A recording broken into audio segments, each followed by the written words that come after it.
Hearing of Arts, Parks, Health, Aging, and LA River. We are joined by all of our colleagues, Curran Price and Toma Bonge and Gil Cedillo and Joe Buscaino, making their way to the front right now.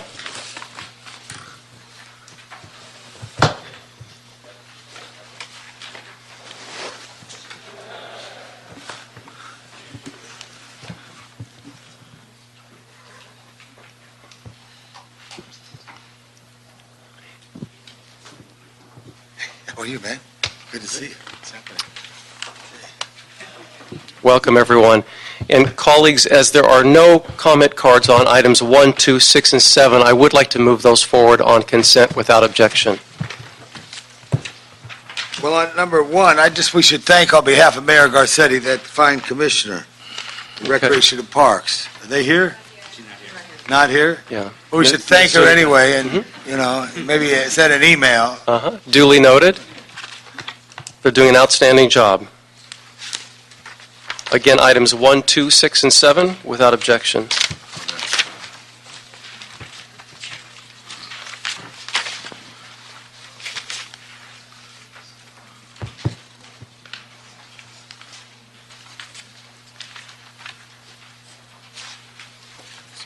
Can I just ask a technical question on 6 so we get it down? Sure. Just on 6, sunrise to sunset is when the sun's up, or is it twilight, or is it when the sun down? That's all. Kevin Regan will answer that question for you. Good afternoon, council members. Kevin Regan, Assistant General Manager with the Department of Recreation and Parks. So the question is regarding exactly what sunrise to sunset means. So there's an almanac that actually spells out the exact time of sunrise and the exact time of sunset throughout the year per day of the calendar. And so you can actually reference the actual time of the sunrise and the actual time of the sunset. So it changes throughout the year depending on, the position of the sun. However, there's an How you exact enforce it? time. Like the sun goes down and me and Gil are sitting there in my old Chevy, and does the ranger come up and give us a citation? The sun just went down, or is there a little twilight? Depends on, did you say a Chevy? Yeah. I mean, if you were in maybe like, Very Mazda good. You or got something. the point. What was the first sunrise to sunset park in the city? Lake Hollywood Park. Lake Hollywood Park. You're very good, Miss Flores. Lake Hollywood Park. Did you have something to do with that one? Absolutely. Thank you, Councilman. Thank you. All right, colleagues, any questions or clarifications needed for the other items? All right, we'll move on to consent then on items 1, 2, 6, and 7 with no objections. And that brings us to the rest of the items, and I'd like to go to item 4 next. If Ms. Galvin, if you could please read the item. Item number 4 is the City Attorney Report and Ordinance relative to the amendment of the Los Angeles Municipal Code to restrict the possession or use of non-permitted bulky items and tents in parks, to prohibit the storage of personal property within the limits of any park, and to prohibit erecting barriers against or attaching personal property to park property. The committee, for this item, the committee may recess to closed session pursuant to Government Code Section 54956 9D1 in order to confer with legal counsel in relation to the case entitled Tony Lavon et al. Versus City of Los Angeles, United States District Court case number CV 11-02874 PSG AJWX 9th Circuit case number 11-56253. The pending litigation concerns a preliminary injunction barring the removal and disposal of property from the sidewalks of Skid Row. Thank you. And based on our city attorney's advice, I would like to go into closed session. So I understand a room has been made available so we don't inconvenience everyone in attendance.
All right.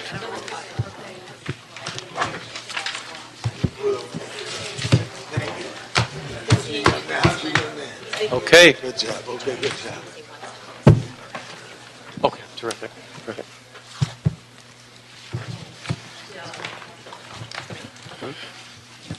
Deputy City Attorney Arletta Brimsey, we're back in open session on item number 4.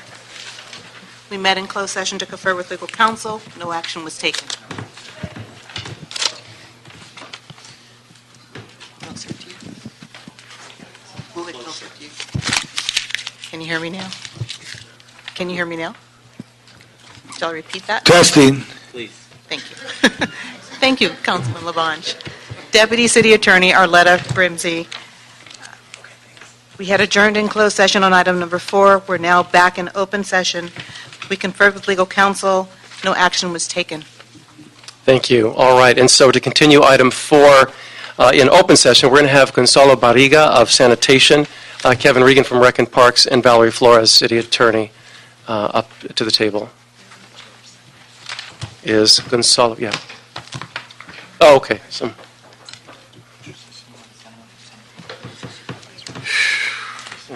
it's obviously. Yeah. Here you go. Terrific. Thank you. If you could just, for the record, what is the current process for removal of personal items on park property, and how does this ordinance influence or change that process? Can we get a definition of park, just to start off?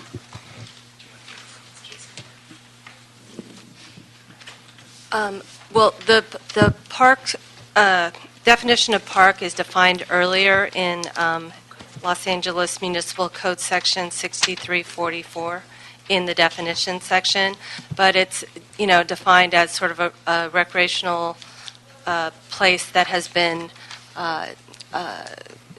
accepted by the Department of Rec and Parks as park property.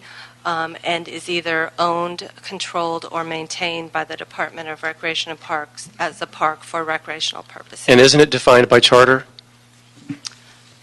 No, only to the extent that any property accepted by Recreation and Parks for park purposes becomes dedicated park property and must be maintained as such indefinitely. All right, thank you. All right, if you could answer that question about the current procedure for removal of personal items. Of course, council members, Kevin Regan, Assistant General Manager, Department of Recreation and Parks. So the process currently for removing items that have been, that are in an encampment or have been left behind, or bulky items in the park, is that we'll receive typically a complaint at the Recreation Center or possibly at the council office. Recreation and Parks is either notified.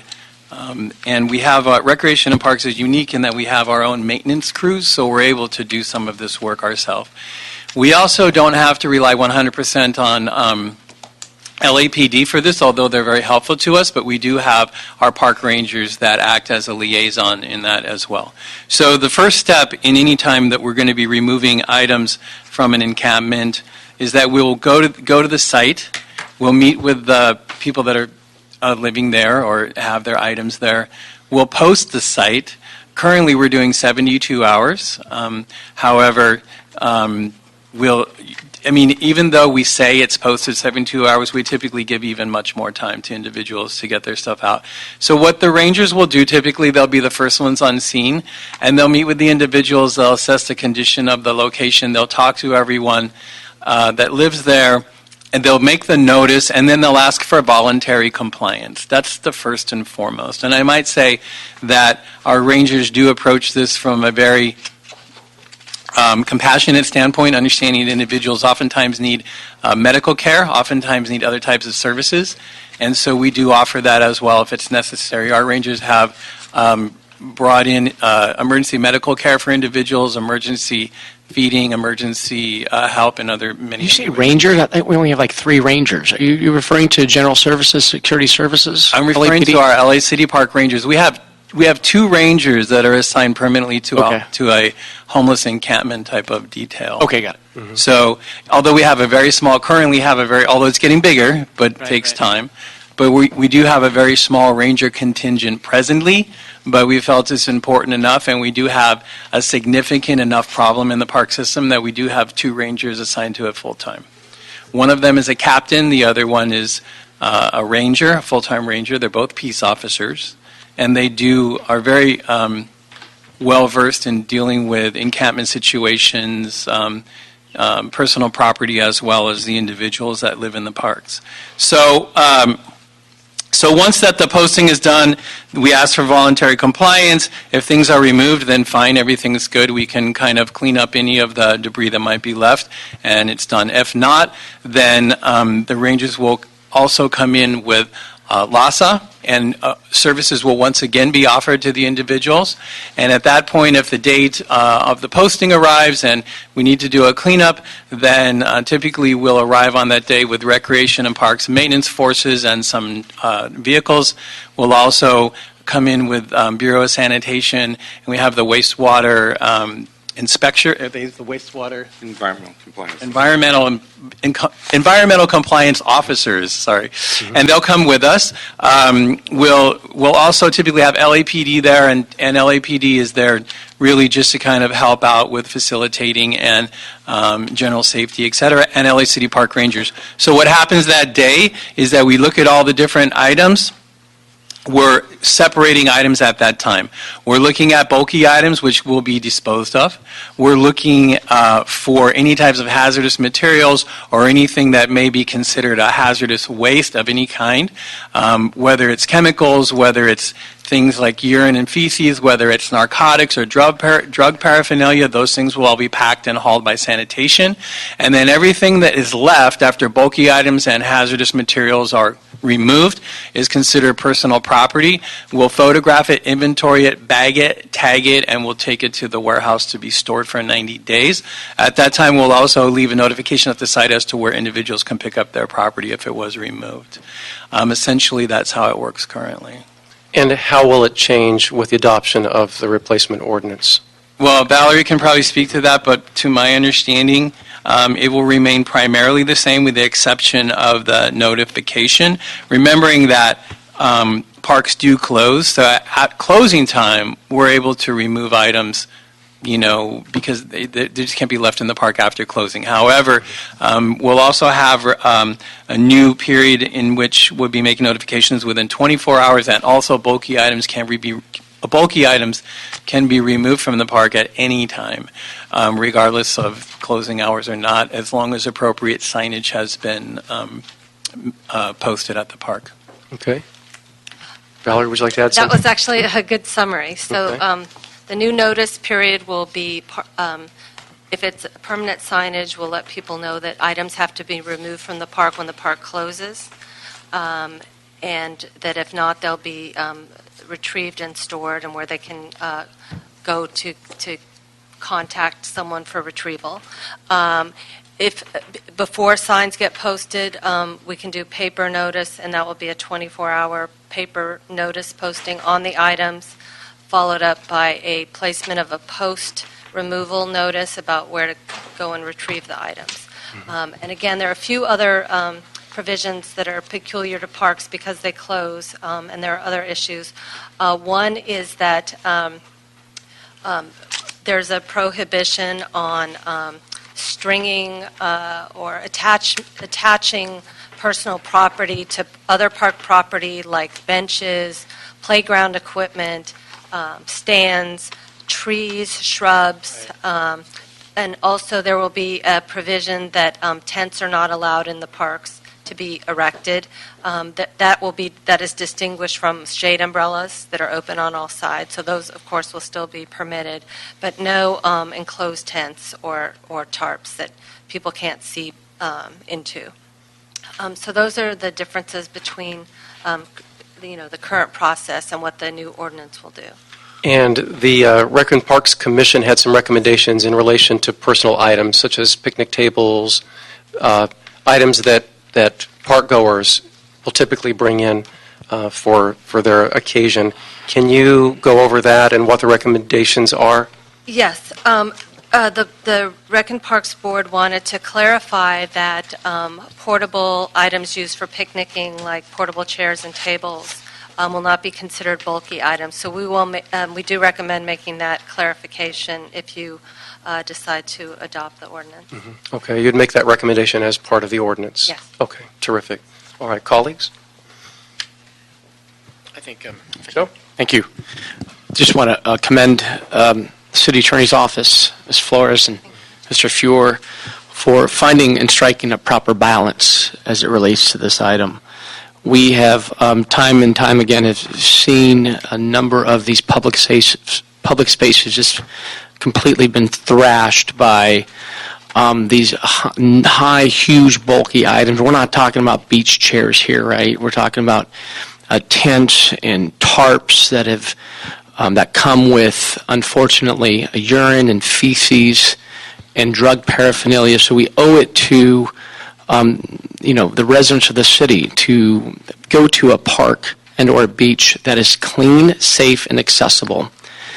We're also doing this, I believe, that this ordinance would be accessible and also protecting the constitutional rights of the homeless to due process and freedom from unreasonable searches and seizures. So I believe this strikes a great balance. I'm supportive of this and looking forward to bringing this to council so that we can move forward. Thank you. Mr. Reagan, Okay. I'm sorry. Yeah, Curran had a question. Yeah, just a quick question. I too am. I think we have struck a balance. I mean, we have to keep the parks accessible and I think clean in a way that everyone gets to enjoy them.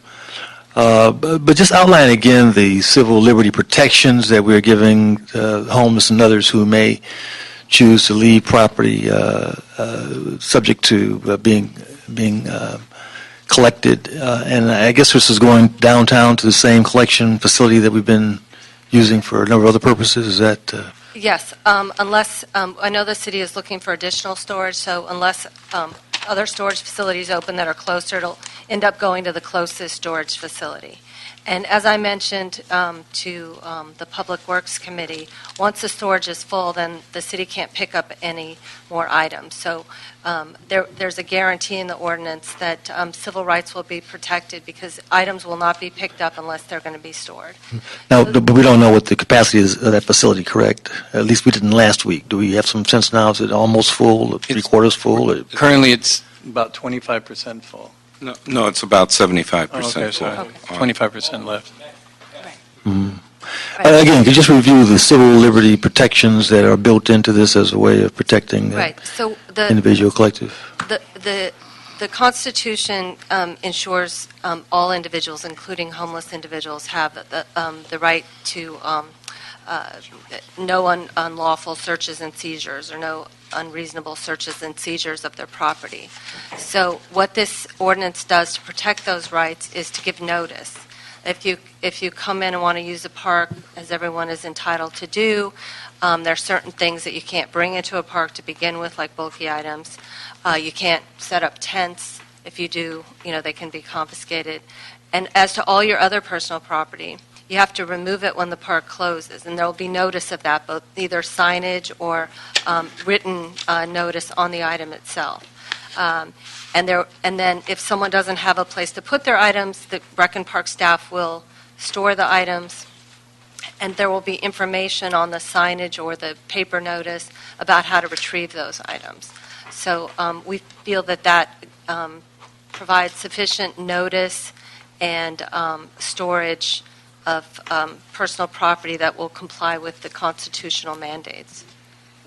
To tag along real quick with Curran's inquiry, is it 90 days they'll be stored and then discarded? That's correct. So do we have an idea of what percentage of items will be retrieved within 90 days? Do we have a sense of that? We do.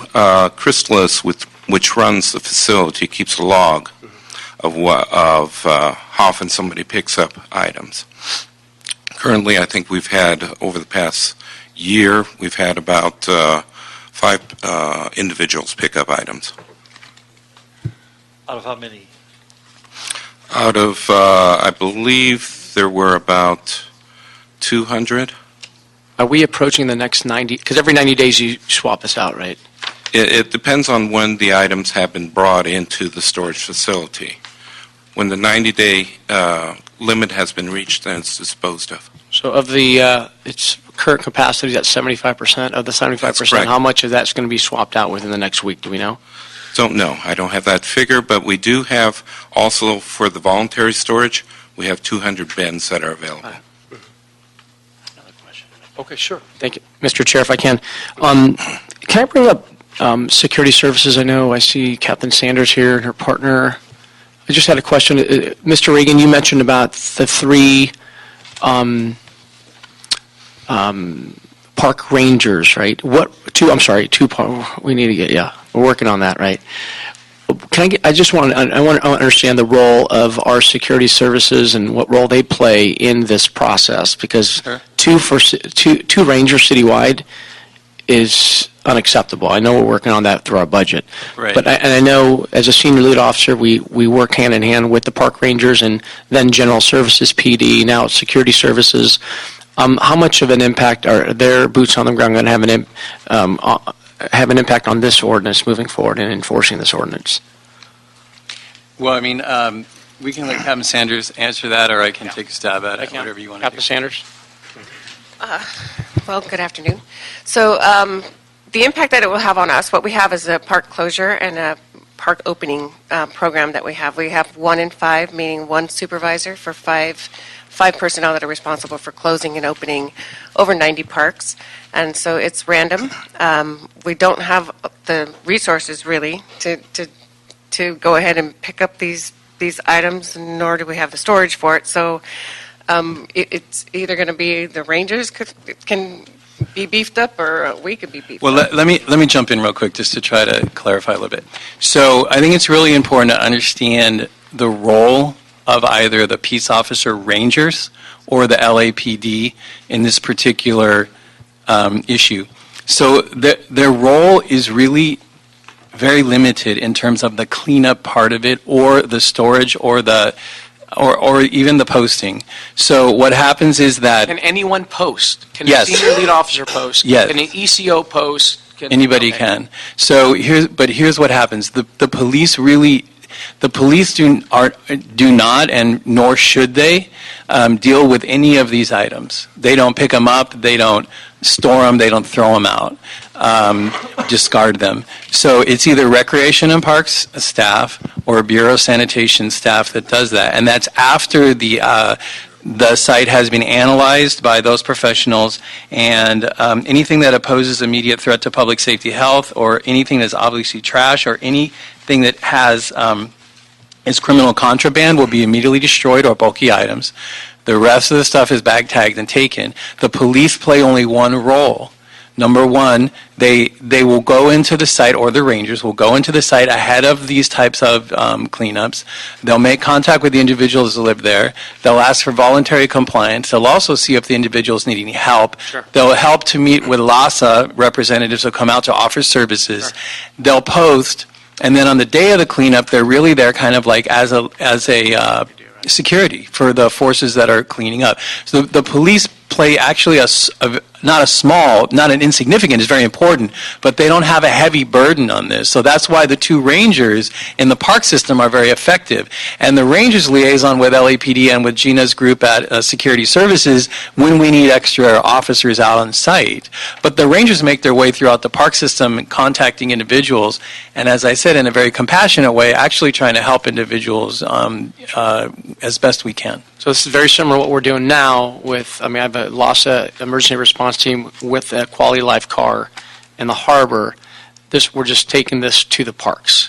Taking that Exactly. same approach to the parks. And we're doing it now. We're doing it now. But this new ordinance gives us the ability to actually operate better and to be more efficient. So yeah.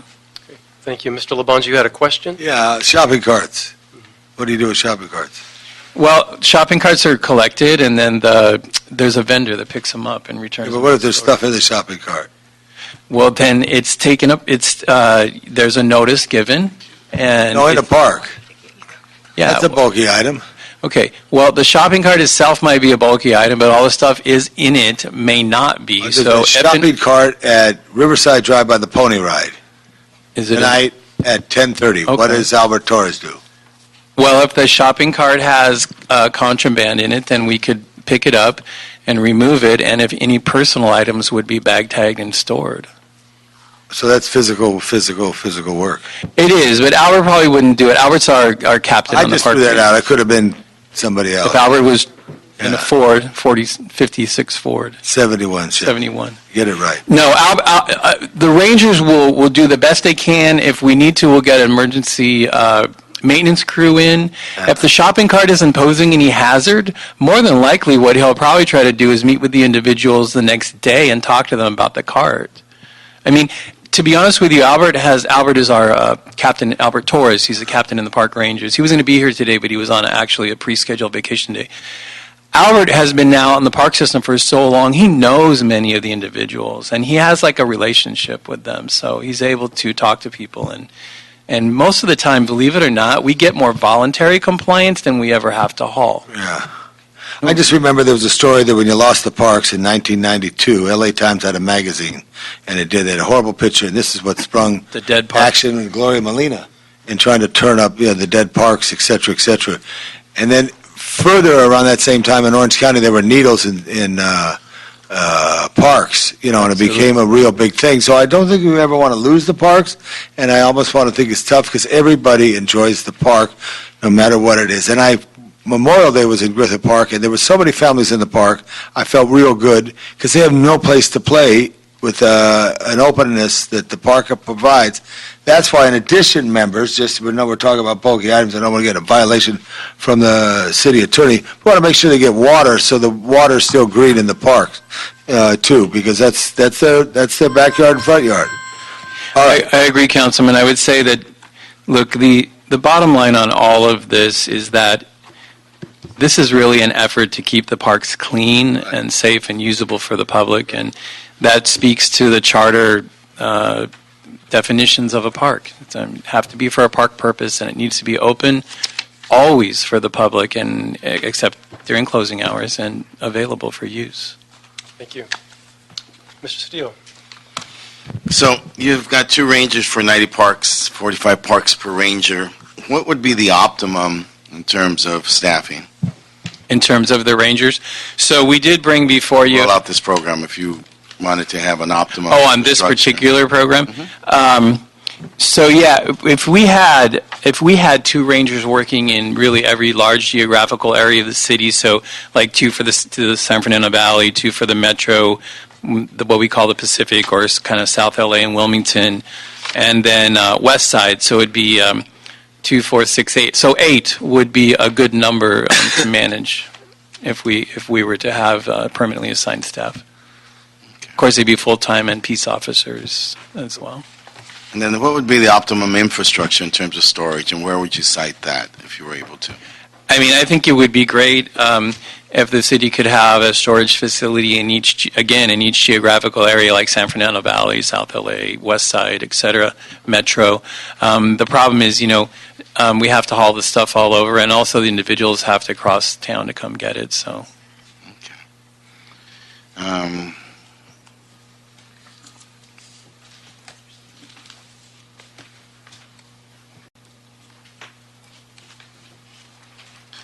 What would be the, so you need more rangers, and you need more, I know. So how does someone know, how do you guys know when you've maxed out on storage? How does that get communicated? So Chrysalis, the operator of the warehouse, and sanitation manage the warehouse. So we just bring stuff there, and they let us know. They let us know if they're reaching capacity. My experience at sanitation actually, has a much better take on it than I do. But my experience is we've never seen a time when the warehouse was maxed that I can remember. But you may have a better take on that. What we have observed and what we have asked the operations manager is, at what rate of growth are we filling up the storage? And she says, at this time, we've plateaued, and we've been in this plateaued position for a while. This is during the time period of the suspended program, right? Over the past, since the beginning of the year. All right, and we haven't been executing this program because of the lawsuit for how long? How long has it been?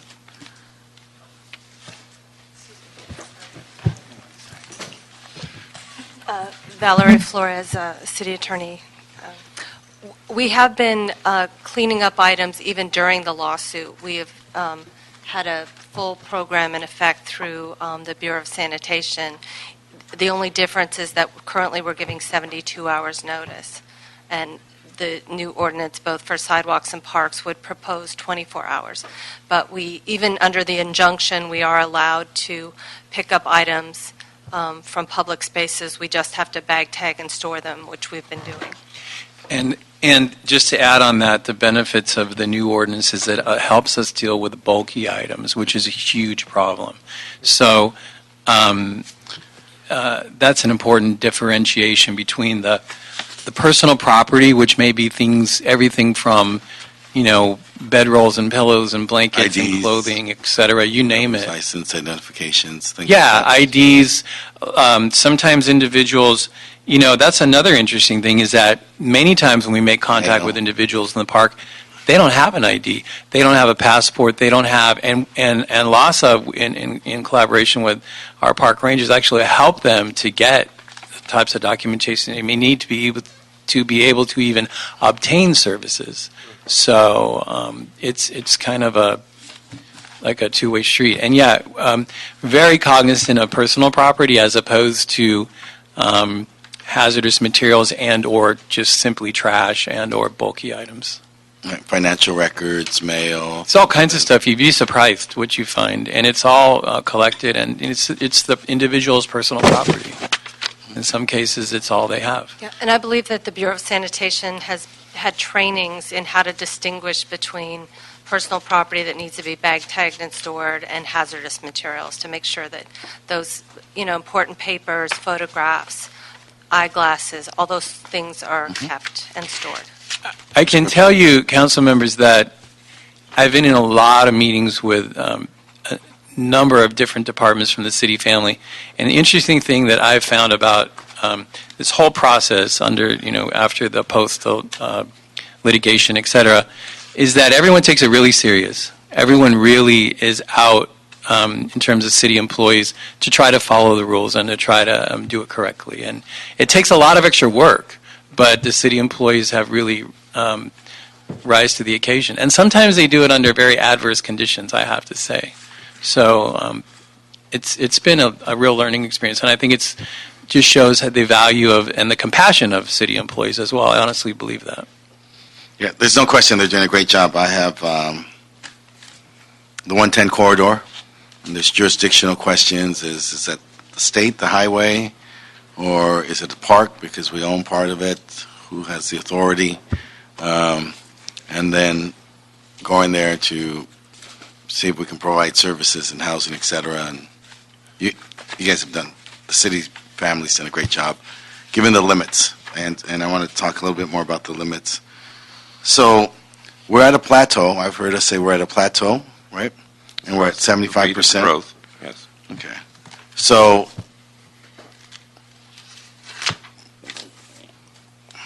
can somebody do the math for me, since we're going to triple the amount, right? We're going to go from every 72 hours to 24 hours. What we anticipate when we will max that out then? Well, the way our view is that we have staff out doing, whether it's clean streets or the parks, every day.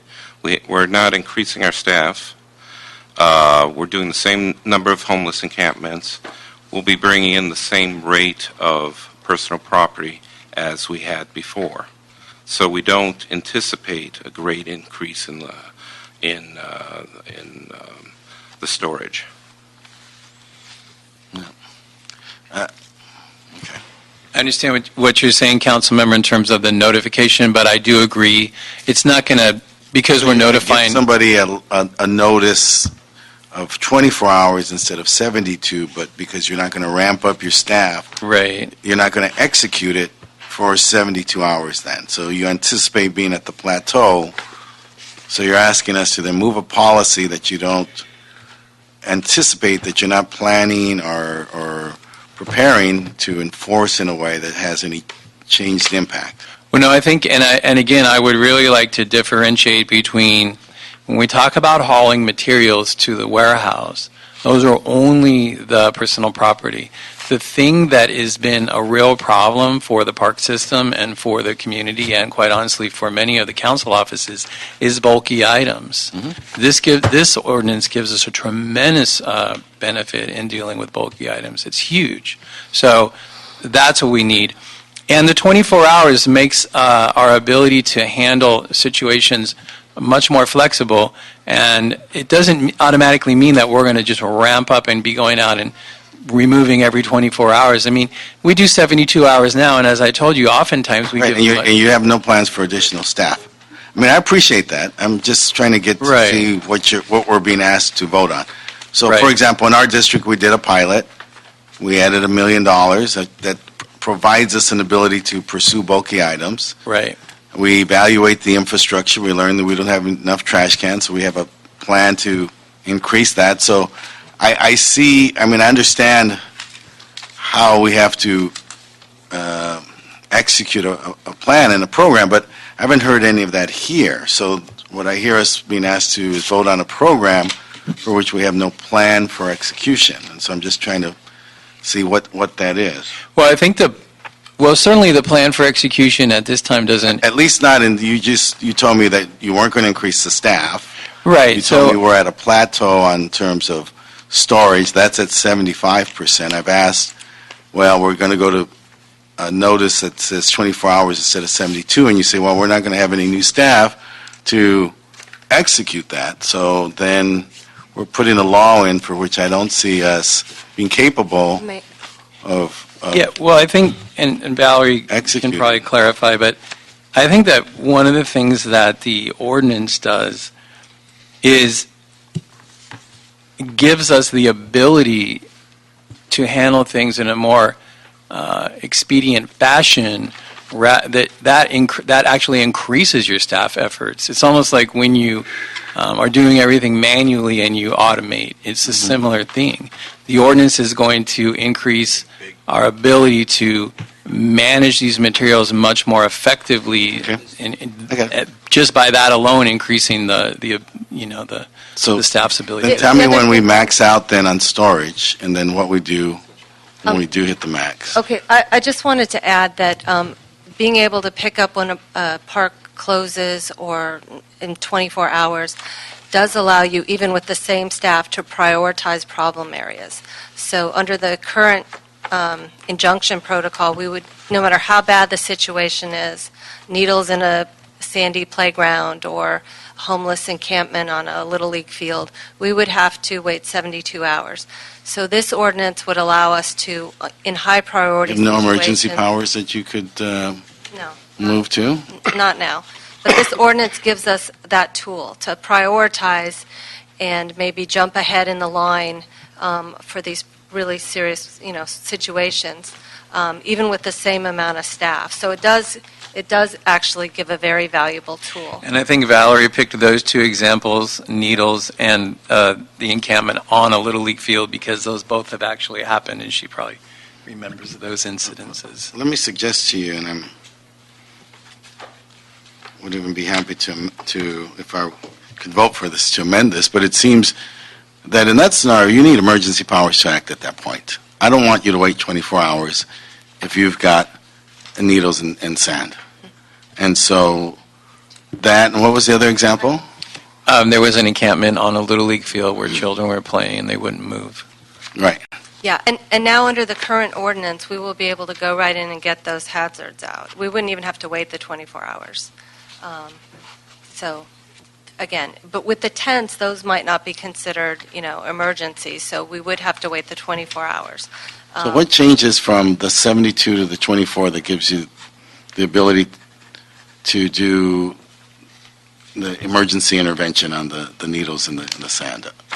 Well, the ordinance itself allows Is the that pickup explicit? of, yes, of hazardous materials, and those are defined as flammables, sharps, human feces, and other, rodent-infested items. So the sanitation folks could come right in and get those picked up immediately.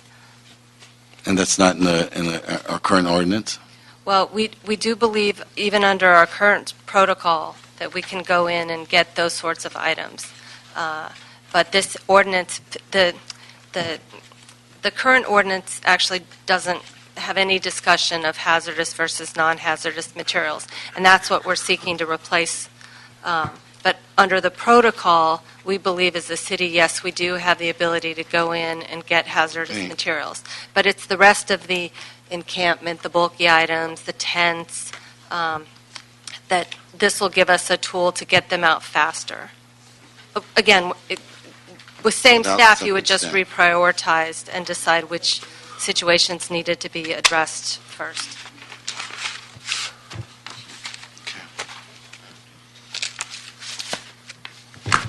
Any need to add, Mr. Cedillo?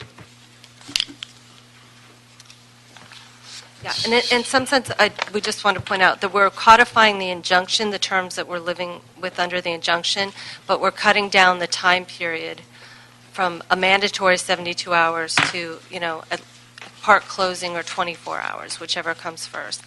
And So and this also injunction making some exists at the clear- moment. The injunction exists at the moment in downtown Los Angeles. Yes, We, though without direction, apply it citywide, yes. and we're applying it citywide, and we're applying it at the parks. Correct. And it's not without direction. It's because the underlying basis of the injunction, the court's view of homeless persons' constitutional rights, we think apply equally in Skid Row and elsewhere. Right, but without any explicit, let me be more exact, and without any explicit directive. Correct. But again, Okay, I understand. we're following the spirit of what, I the understand. court's intent was in issuing the injunction to begin with. The facts before the judge in that case only involve Skid Row. But the logic of it, the constitutional principles, we think apply everywhere. I understand what you're saying. Okay. All right, and we have some public comment cards. Thank you. Thank you very much. Thanks. We have first Steve Clare, followed by Susan Millman, followed by Deborah Lashever.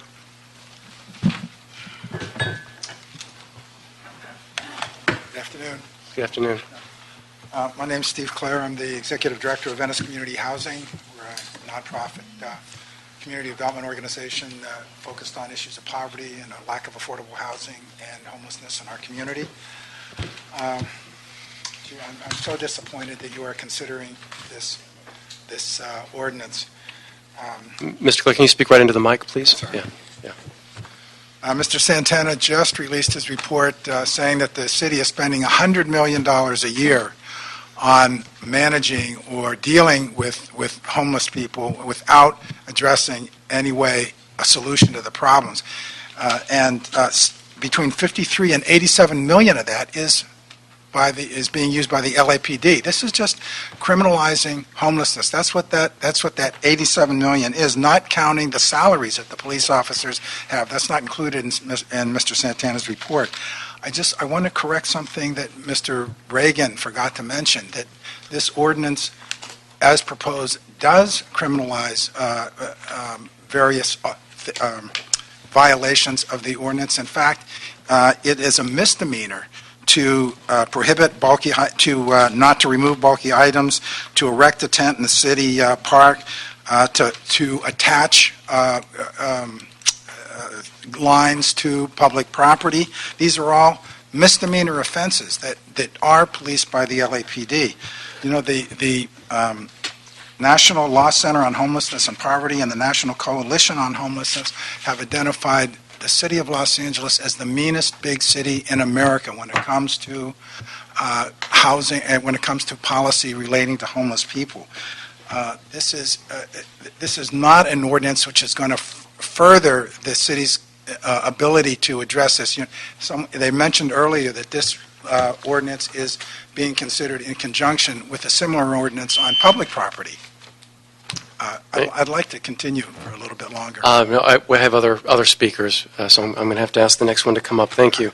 Susan Millman, followed by Deborah Lashever.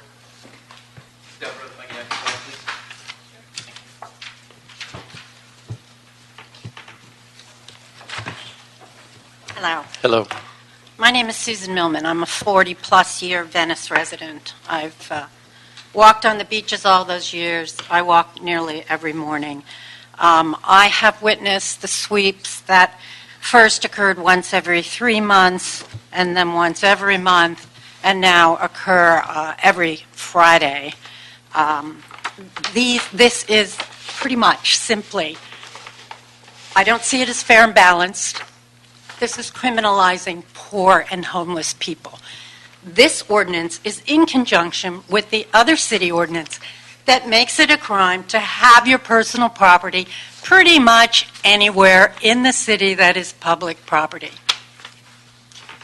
$100 million on homelessness, $87 million on law enforcement.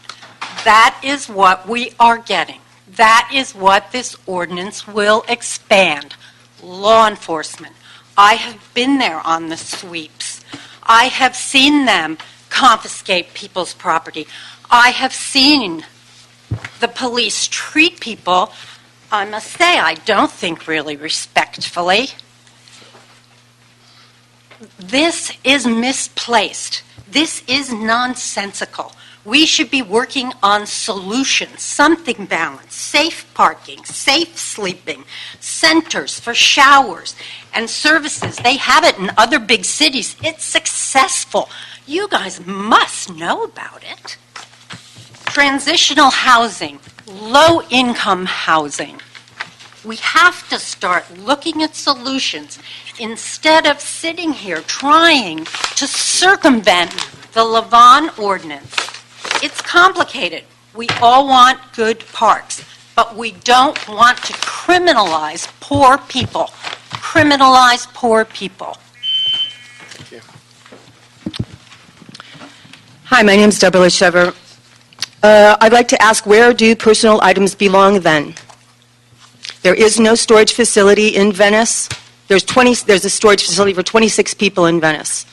The city refuses. They're saying they have no money to put a storage facility. Yes, yet they're spending $500,000, that's $500,000 a year, on these cleanup sweeps every Friday. There's been no rangers. I go out there every week, as some of you will attest. There are no rangers out there, no LASA out there. Nobody's trying to give people food. I've never seen that. I would say that the city needs to create, instead of creating laws to criminalize poverty in the poor, they need to, what is the city prepared to do to rectify the situation where resources are available, but the city refuses to provide assistance, but instead decides to penalize people again and again for what they cannot help? The people cannot help this. They have nowhere to put their property. They don't have any other choice. You are not providing a choice, but you're persecuting them for not having a choice. Do you see how cruel that is? That is why Los Angeles is stated to be so cruel. You're not providing solutions, but you're criminalizing more and more and more of the things that people need to do their daily lives. You're not providing bathrooms, but you criminalize urinating on public walkways. Of course, that makes sense, but where are the bathrooms? You're criminalizing having stuff next to you, your personal papers that you've even said are very important. People's medications, their personal property, are right there. They have to hold on to them. Where else are they going to put them? But no, the city is going to take it away.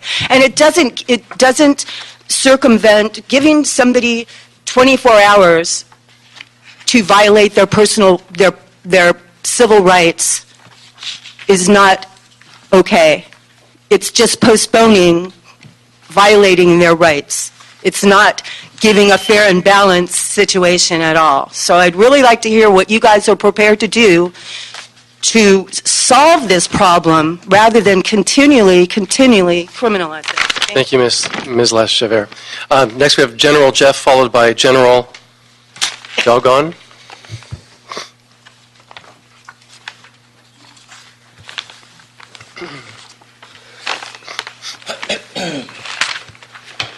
Good morning, gentlemen. My name is General Jeff. I'm a Skid Row community activist, and I'm definitely opposed to this new ordinance, which is nothing but a complete waste of taxpayer money. Let's understand, you were presented, Wrecking Parks presented to you and said that the difference between what's being proposed now and what's already in the books, the only difference is notification.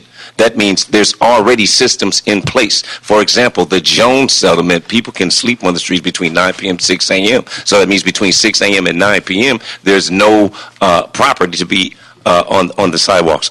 In regards to the Skid Row Park specifically, there's 100% zero evidence of any homeless encampments, bulky items, tents, you name it. There's none of that in any of Skid Row parks, and for the record, we have to, because we don't allow that stuff in the park. You know, take that stuff out to the sidewalk. We don't allow that in there, so this is a waste of time. When we're talking about tarps, tarps at nighttime, we're talking about on the sidewalk. So they tie tarps to the park gates. Okay, so technically based on this language, yeah, that'll be illegal. But we just had rain even in June of this year. So we need tarps. If they tie it to the tarps, to the park gates, and then they tie it to maybe it's a street pole, a telephone pole, or a street sign. What's wrong with that? That shouldn't be. We're making it stretching out to outside of the park. None of this pertains to Skid Row, and it's not fair to use Skid Row and homelessness in Skid Row to use that to do something citywide and waste taxpayer funding. When we talk about the storage numbers being low, that's because of improper notification. Again, Wrecking Parks just presented and said that the only difference is notification. We need to focus on properly notifying the people that this is not about homeless encampments and getting rid of that. It's about notification. It's a complete waste of taxpayer time. Thank you. Thank you. Yes, sir. Good afternoon. My name is General Dogon. I'm a Skid Row resident. I'm also a civil rights organizer with LA Can. For the last 10 years, one of my job duties has been point man on our community watch team. We go out and monitor basically officers working out of the Safer Cities Initiative. But I've been on hundreds of property right incidents. I had a speech here that I wanted to read, but I just wanted to respond directly to what was said here earlier by some of the folks. And so in response to, I think the lady, I think she's from the city attorney, she was talking about how the cops come in. No, it was him. He talked about how the cops come in with the LASA, and they identify a problem area, then they come in with this, like, he made it sound real nice, like they showing tender love and care, but that's not the reality of what happened. And I have a lot of these incidents on video footage if you want to see it. Usually they led by LAPD, who's on bullhorns, hollering and screaming at people, telling them to get their property, not now, but right now. Right? And people running around crazy trying to get their stuff. You got folks with disabilities that can't do that. Property is being thrown in the street. All the ID and the glasses and the medication that folks said that they are looking to preserve is actually being thrown in the streets and taken. Right?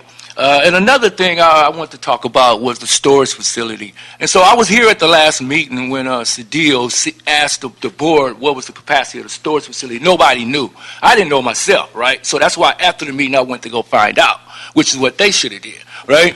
And so I found out that basically they have 2,400 bins, right? You're talking about a storage facility on 5th in town. They have 2,400 bins, and the lady informed me that they had almost 100% maximum capacity now, right? This not the fact that also that it's only one facility. And there's a lot of problems at this facility also, because you got people that's lining up as early as 7 o'clock in the morning trying to access their property. It's people arguing out in front. It's a lot of commotion going on. So now you're going to have other property issues going on. And then I just wanted to say, your time's up, so wrap it up, okay? I just wanted to say too that LAPD do take property. That's how the van injunction started. Right, and basically I want to reiterate everybody else saying that you just trying to push this through, understand me? It's not ready to go yet, and it look like you're just trying to criminalize people more than anything. All right, thank you, sir. And that completes the public comment on item 4. Move approval? Yes, but what I'd like to do is approve the city attorney's draft ordinance, amended to include the Board of Recreation and Parks recommendations. So move. I'll speak on it. Okay. So it's been seconded, and Mr. Cedillo. Yeah, let me I voted against this when it was at the Public Works Committee, and I want to do the same, and I want to urge my colleagues to do the same. It's just that, at this point, it's not necessary. And I think that's the point. I think there's no question, if you look at the CAO's report, that we have pursued a strategy that I supported and that I was a strong advocate for. I wrote legislation, enabling legislation that supported it. But we are continuing to pursue a strategy that does not work, and that we need to pull back, and that this is simply another piece of that type of approach. I support broken window theory. I think it works when there's a house. But what we're doing is pursuing a broken window theory, and there's not a house. And there's nothing there. I mean, it just doesn't work. I've seen this for about 10 years. The report from the CAO lays it out. The overemphasis that we're putting on policing is preventing us. It's a fetter to us doing the things that we should be doing: restrooms, water, and housing, and services. And so this is just one more. When we look at it sitting here, it seems benign. It seems reasoned, right? But when we pull back and look at the bigger picture, for me, it stops to make sense, and it's not necessary. And I'll tell you why it's not necessary. We believe, we heard testimony, that we have protocols in place to do what we need to do. That means it's not necessary. We believe that we have the emergency powers to do what we need to do. That tells us it's not necessary. We acknowledge that we don't have infrastructure in place. It's unfair for San Pedro to come to Los Angeles to get their stuff. It's unfair for the San Fernando Valley to come to Los Angeles to get their stuff. It's unfair for the West Side to come to Los Angeles to get their stuff. That's just fundamentally, structurally unfair. It's designed that way because we don't have the infrastructure in place. We have no plan to ramp up on our staffing, and yet at the same time we're reducing the reporting time, believing that somehow the workforce will be inspired to produce more, and yet we don't have a capacity for that. So what are we doing? It's not necessary at this point. And so we shouldn't pursue this. This makes us feel good. I believe that we all, with big hearts, want to do something to address homelessness. We all want to make our parks clean, safe, and accessible. I believe that. But we should then focus and concentrate in a very real way how we're going to do that. How are we going to then focus resources to make restrooms, amplify them, make them clean and accessible? We don't really have a discussion about that here. How are we going to get water?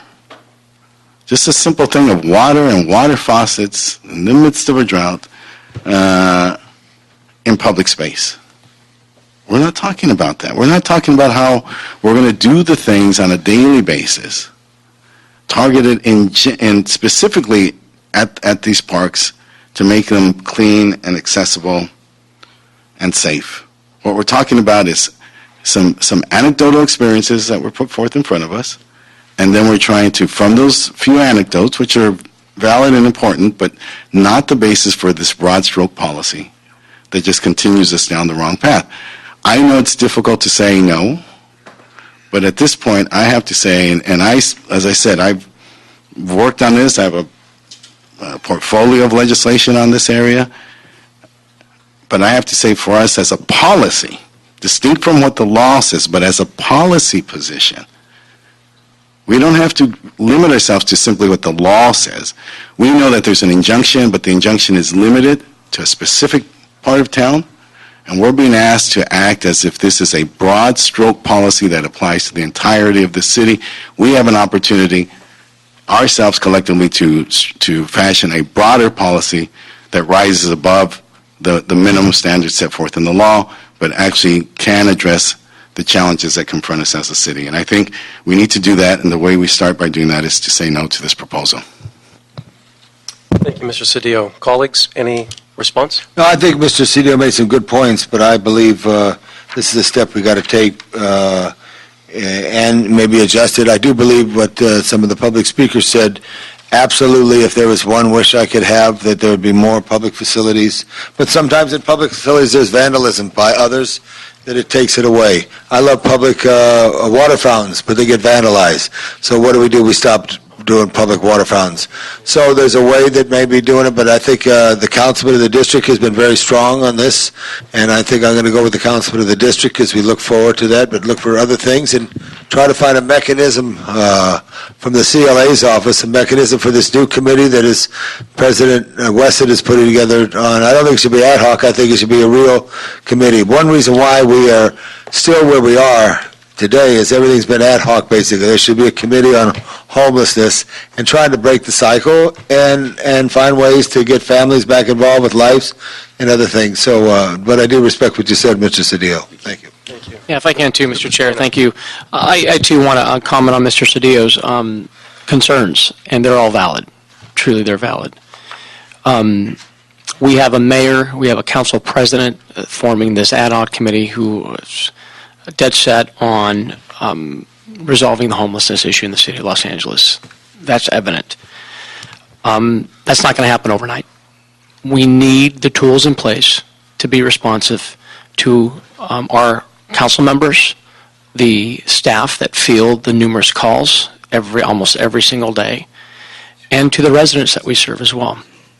So I believe what we have before us will give us the necessary tools, working collectively with our homeless resources, LASA, PATH, LAPD, environmental compliance officers, a number of community-based organizations and shelters and resources to give them the tools necessary to be responsive. Because as of right now, our hands are tied. And this is why I like to see this move forward. And in the long run, absolutely, we said this in our Public Works Committee meeting, we need more storage facilities. Mr. Cedillo, you're absolutely correct. We need more housing. And we're working toward those goals and establishing those goals and meeting our housing demands and meeting our storage demands. But now, today, we need a tool to be responsive to those who are concerned, including Mr. Bonin, who is struggling with this issue. I know we're all struggling day in and day out. And this is something that he's been championing and seeking forward toward being responsive to the folks that he represents as well. Thank you. And Mr. Price. Well, certainly, as I said before, it certainly is not a total answer. I think it's a reasonable compromise. It's not the best situation going on.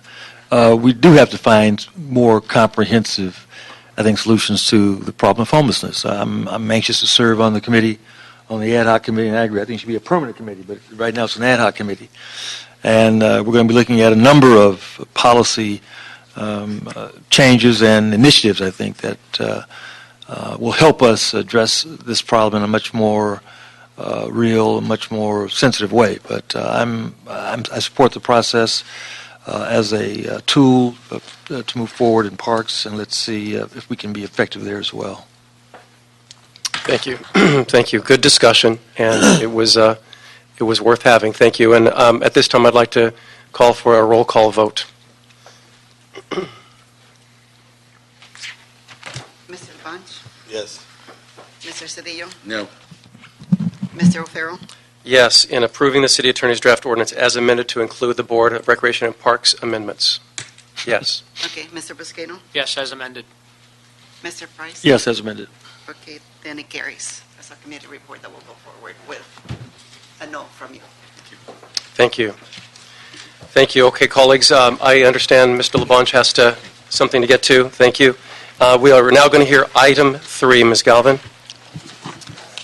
Item 3 is a city administrative officer report relative to a proposed contract with Mount Washington Preschool and Child Care Center. I think the mics aren't working over there or something. Item 3 is the city administrative officer report relative to a proposed contract with Mount Washington Preschool and Child Care Center Incorporated for the operation and management of the Joy Pikas Child Care Center for the period of July 1, 2015 to June 30th, 2020, with one 5-year option to renew. Thank you. And I understand from CAO's office we have Leah Chu.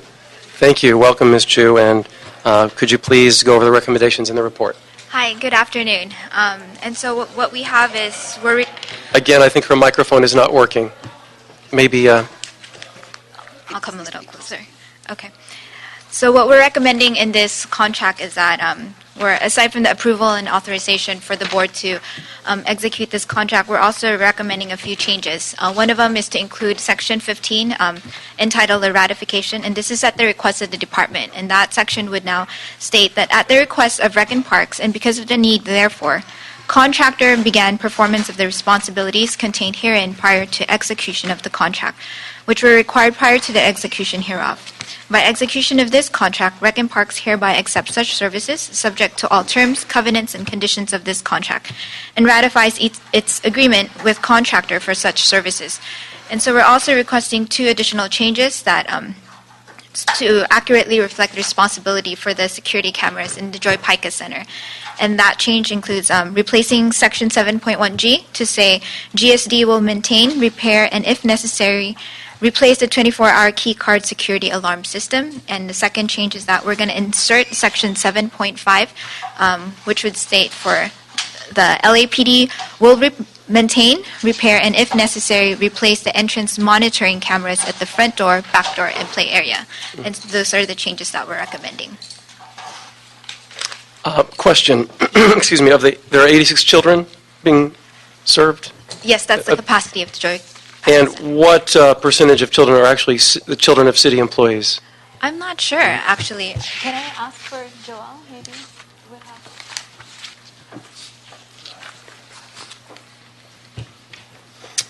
Hello, good afternoon. Hi. Joel Alvarez, Rec and Parks. I don't know the exact percentage of the ratio of city employees versus non-city employees, but I do know that it's the vast majority are the city employees. Mm-hmm. I would guess it would be somewhere around 85 to 90%. Mm-hmm. Okay. And out of curiosity, what do you think the reason is for just receiving only 2 responses? I don't know. There were 5 agencies that were present at our pre-proposer conference, and they all participated in that process. Some submitted questions. We provided answers, posted them on the websites. But in the end, though, only 2 proposers came forward. One of them, only 2 proposers came forward. One of them was late, and so their proposal was not accepted. Okay. All right, thank you. Colleagues, any questions, comments? Yeah. If I can, Mr. Chair, thank you. Who was the other respondent? That was the YWCA of the Harbor. And they were late? Yes, there was. They didn't fill out the appropriate paperwork? No, they were late in arrival in providing the proposal. There's a deadline of 3 p.m. on the date. What time did they turn it in? They arrived, I believe the board office informed, they arrived about approximately 3:35. Are you kidding me? 35 minutes late, and you guys pulled their bid? Well, that is a board office requirement that when they're to submit their proposals that they be on time. The other Mount Washington submitted it the day ahead. And they're the incumbent, right? Yes, they are. Was there any communication with the YWCA, like at 2:30, knowing that they're interested? Did you guys give them a call? Well, we don't know who's going to be submitting a proposal. Oh, I see. Who were the other 3? You started with 5, right? You came down to 2? Yes, I don't recall the names of the other agencies off the top of my head. And excuse me, this is the first of 2 one-year extensions, is that correct? This is, so there's a 1 5-year renewal. Oh, this is the 5-year renewal. No, this is for the first, Okay. the initial contract, and then there's going to be an option to renew for 5 years. Okay, after this 1 year. After this 5 years. Where's After the first 5-year years. term. Yes. Okay. There's a second 1-year, second option for an additional 5 years. the first 5? So a total of 10 Okay. years. Where's this located? City Hall South.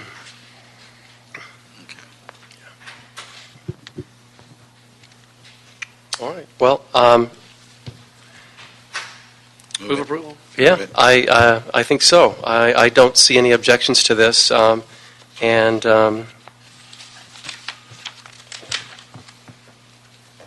Yeah, Move it. we'll approve the CO's recommendations on this contract. Thank you. Thank you. Yeah, thank you. Without objection. 35 minutes. Yeah. Which brings us to item 5. Ms. Galvin, please.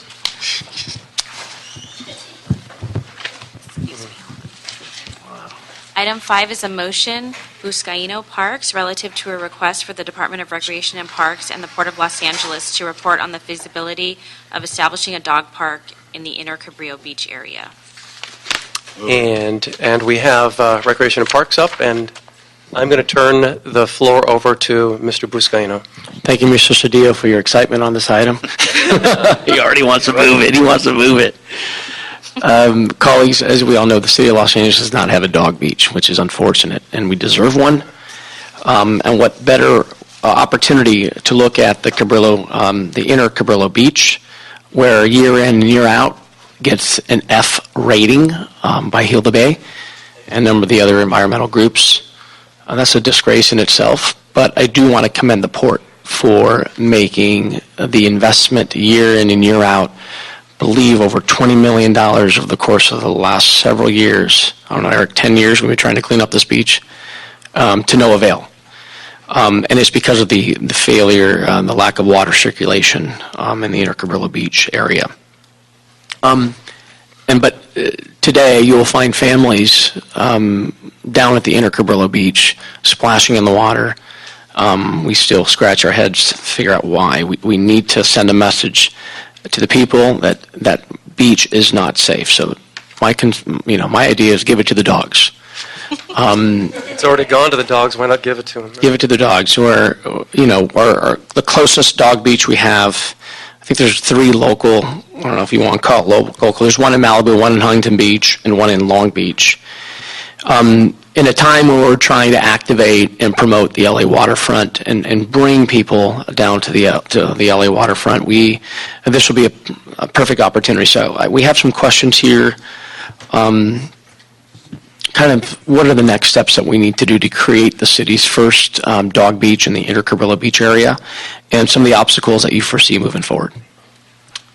Good afternoon, council members. Kathy Santo Domingo, Planning, Construction, and Maintenance, Recreation, and Parks. Following this motion, our department reached out to the Port of Los Angeles. As you know, the Cabrillo Beach is part of a long-term lease with the Port of Los Angeles. So I have reached out with both their planning and also the environmental section counterparts. We have several steps to take, which is basically reviewing our lease to see if this would allow for the dog park, and also an assessment in terms of the dog park use to see how to facilitate that. The immediate steps would really be following up on these conversations that I've had with the Port of Los Angeles. The next step is going through our dog park ordinance and see how that would be applicable to a lease property and taking the steps necessary to do that. There are requirements in terms of sizes for a dog park or a dog beach in this case, so we would need to go ahead and analyze those steps. Definitely an environmental review would need to be facilitated, and Recreation and Parks' environmental section, as well as the Port of Los Angeles' environmental section, have been in communication to see how this can be facilitated. Very good. I would encourage the department to look at what's taken shape in Malibu and Huntington Beach and also in Long Beach and kind of mirror what they're doing to have a successful dog beach. And perhaps we need to look at the term dog park versus dog beach. Also, we have to look at securing the area. Would we use fencing in this case? I don't know at this time. Okay. We would have to investigate. So very preliminary. Well, I appreciate this. And also, obviously, liability costs. Do we have an idea of some of the liability costs already at dog parks that the city currently manages? I don't have that information at this time. Fantastic. So that'll all come back and report within the next 30 days, right? Yes. Fantastic. Thank you, Mr. Chair. Move approval. Thank you. Or second, Mr. Cedillo's move. Without objection, we will adopt the motion moving forward. Thank you so much. Thank you. And seeing as there are no further items, this meeting is adjourned. Thanks. Sure. Thank you.